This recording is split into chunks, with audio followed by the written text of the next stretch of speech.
The room was silent, except for the ticking of an old wall clock.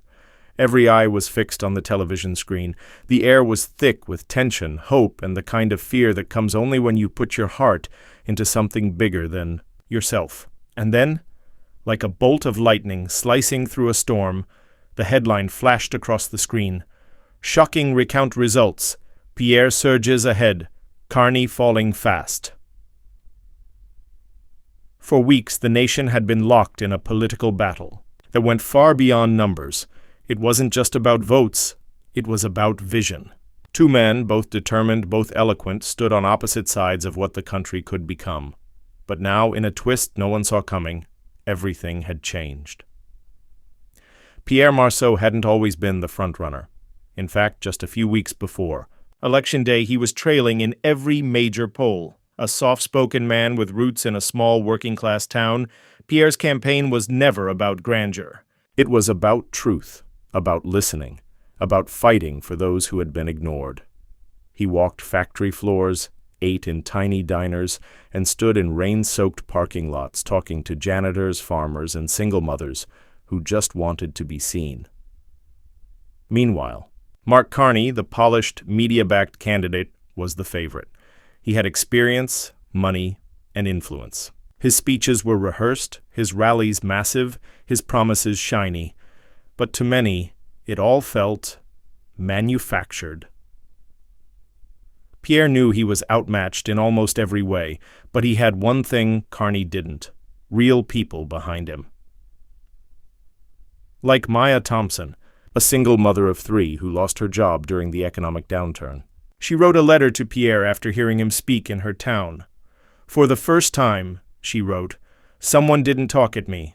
You talked to me. You understood." Or Jacob Nguyen, a high school teacher who worked extra shifts just to buy supplies for his classroom. "Pierre walked into my school with no cameras, no press," Jacob said in a video that later went viral. "He asked what I needed, not what he could say to make me clap." Still, election night came and went, and it seemed like Carney had won. The announcement was made. Celebrations began.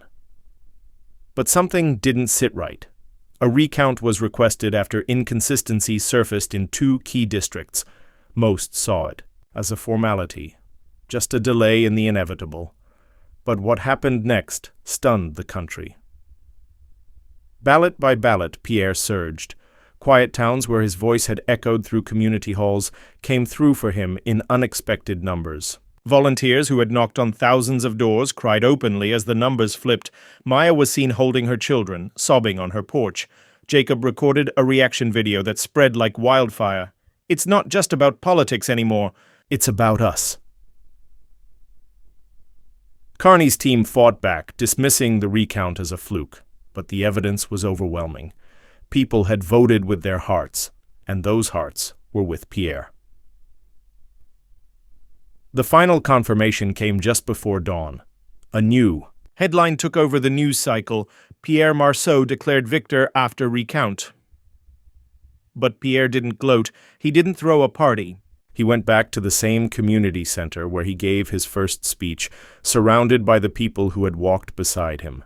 His voice cracked as he spoke. "I wasn't supposed to win. I was told I was too quiet, too honest, too ordinary.